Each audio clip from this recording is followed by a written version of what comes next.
যদি মহব্বত না করতেন তাহলে আল্লাহ বলতেন না হারিসুম বিল মুমিনিন রাউফুর রহিম। এই শব্দগুলো আল্লাহ কোনোদিন বলতেন না। আমাদের নবীজিও আমাদেরকে মহব্বত করেন, যদিও আমরা নবীকে মহব্বত করি না। আমি তো একটা প্রমাণ দেখাইলাম, একজন ছাড়া আর কেউ হা বলতে পারলো না। আমরা নবীকে মহব্বত করি না, নবীজি আমাদেরকে মহব্বত করেন। নবীজি আমাদেরকে মহব্বত করেন। মনে হয় নিজের আপন জনকেও এতটুকু মহব্বত করেন না যতটুকু উম্মতকে মহব্বত করতেন, করতেছেন, করবেন। নবীজি আমাদেরকে মহব্বত করতেন, এখনো করতেছে আর করবে। মহব্বত উম্মতকে। চলেন একটা মোটা উদাহরণ দিই, যদি বুঝে আসে। তবে হাদিস থেকে বানায় না। আমাদের দেশে কয়েকদিন আগে ইউনিয়ন পরিষদের ইলেকশন গেছে, ঠিক না? আপনাদের এখানে গেছে? ইলেকশন তো হয়, ঠিক না? না হয় নাই?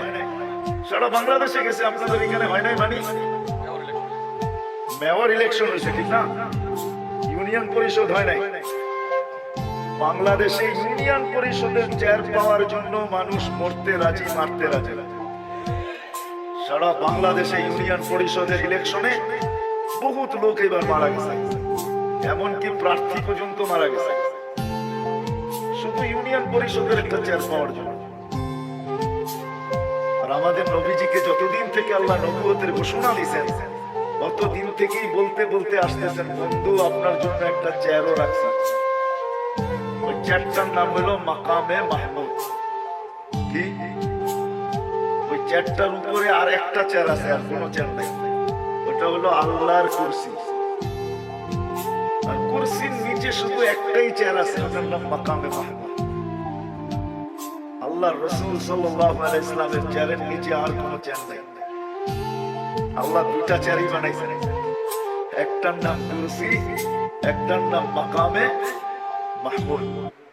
কিয়ামতের দিন নিয়ে যাওয়া হবে, চেয়ারও লাগানো হবে। আল্লাহর রাসূলও চেয়ারের কাছে যাবেন, আল্লাহও বলবেন ডাইন পাশে রাখা হবে আল্লাহ, আর বলবে বন্ধু বসেন, কিন্তু আল্লাহর রাসূল চেয়ারে বসবেন না। প্রতি উত্তরে বলবেন আমি যদি বসি তাহলে আমি যে ভালোবাসি আমার পিপাসিত উম্মত, উম্মতকে যে আমি ভালোবাসি, আমার এই পিপাসিত ভালোবাসার পিপাসিত উম্মতকে কে পানি পান করাবে? বিদায় আমি বসবো না। আমি তো হাউজে কাউসারে যাব, নিজের হাতে উম্মতকে পানি পান করাবো, আর উম্মতকে বলে দিব লা তাজমান বাদাহা আবাদা, আর কোনোদিন তুমি পিপাসিত হবে না। শুধু পানি পান করাবে, এখানেই শেষ না। আরেকটা দেখাইতেছি ভালোবাসা। নাইলে চেয়ারে না বসা মানুষ চেয়ার পাওয়ার জন্য মরতে রাজি, মারতে রাজি। আর নবীজির জন্য চেয়ার রাখা আছে আল্লাহর পাশে। হায় হায় হায়, বলবে আমি মিজানের কাছে যাব, আর যা নিজের চোখে দেখবো উম্মতের পাল্লার সামনে ঝুঁকে না পিছে ঝুঁকে। শুধু দেখবো না, আপনি যে আমাকে প্রতিশ্রুতি দিচ্ছেন, ওইগুলা ওই পাল্লার কাছে দাঁড়ায় আমি প্রতিশ্রুতিগুলা বাস্তবায়ন করব। আপনি আমাকে প্রতিশ্রুতি দিচ্ছেন, আমি চাইলেই নাকি দিব, তো পাল্লা যখন সামনে ঝুঁকবে না, তো আমি যাব উম্মতের জন্য চাওয়ার হাত আপনার সামনে উঠায় দিব। আপনি প্রতিশ্রুতি দিয়েছেন সুপারিশ করলে কবুল করবেন।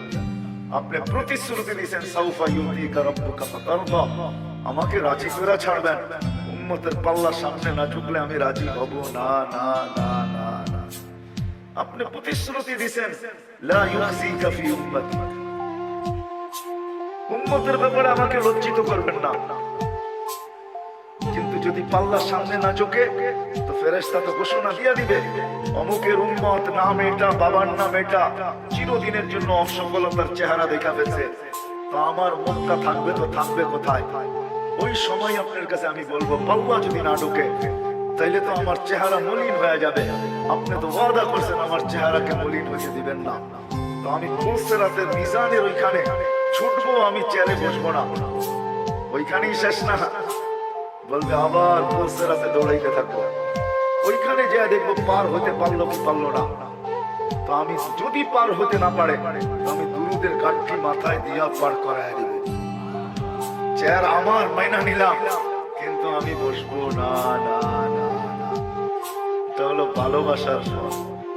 ওই দিন যেই দিন সমস্ত নবী রাসূল নফসি নফসি বলতে থাকবে, কোন নবী নিজের মাকেও চাবে যাবে। কিতাবে পাওয়া যায় মুসা আলাইহিস সালাম তো বলেই ফেলবে, লা আসআলুকা উম্মি ওয়ালা আসআলুকা উখতি, আজকে মাকেও চাই না, বোনকেও চাই না, আসআলুকা নফসি, আপনি আমাকে বাঁচায় দেন। কেমন ভালোবাসাটা আমাদেরকে বাঁচায়। বিদায় আবার শুরুতে চলে যেতেছি, আমাদের জীবনটা অতি কি মনে আছে, অতি ছোট। আর ছোট এই জন্য যে আমরা আল্লাহর ভালোবাসার পাত্র। বিদায় আল্লাহ বেশি পরিশ্রম আমাদের দ্বারা চান না। শুধু আল্লাহর ভালোবাসার পাত্র না, আমরা নবীজিরও ভালোবাসার পাত্র। আমাদের নবীজি উম্মতকে বড় ভালোবাসতেন, সত্য এটাই। কিন্তু এটাও বলছি আমি, আফসোসের বিষয়, উম্মত শুধু মুখে ভালোবাসে, মনে ভালোবাসে। শুধু মুখে কি করে নবীকে মুখে ভালোবাসে, মনে ভালোবাসি না। মনে আমরা ভালোবাসি না। মনে যদি ভালোবাসতাম তাহলে আমি প্রমাণ দিলাম, তাহলে সবাই হাত তুলা বলতো নবীর আদর্শের থেকে দূরে কেউ সরত না। কেননা এটাই তো সত্য যে যাকে ভালোবাসে তার অনুসরণ অনুকরণ তার কাছে মজা লাগে। কি লাগে না? না লাগে না? আমরা যদি ভালোবাসি তো আমরা তো অনুসরণ অনুকরণ নাই, আছে নাকি? কি বলে শতকরা কয়জনের ভিতরে আছে? আপনি জুব্বা পড়েন দেখি কি সবাই পড়ে নাকি? আপনি দাড়ি রাখছেন দেখি সবাই দাড়ি রাখে নাকি? অথচ দাড়ি তো নবীজি নিয়ে আসছে আমাদেরকে জান্নাতের টিকিট দেওয়ার জন্য। এই উম্মতকে দাড়ি দিছে জান্নাতে যাওয়ার জন্য। অন্য উম্মতকে কেন দিছে এটা আমি জানি না। এই উম্মত দাড়ি দেখায় জান্নাতে যাবে। কোথায়? কি দেখায়? দাড়ি দেখায় চলে যাবে। দাড়ি দেখায় এই উম্মত দাড়ি দেখায় জান্নাতে চলে যাবে। তাফসীরের কিতাবে এটা পাওয়া যায়। মুসা আলাইহিস সালামের ব্যঙ্গ করতো একটা লোক, এটার নাম সামিরী ছিল। সামিরী মুসা আলাইহিস সালামের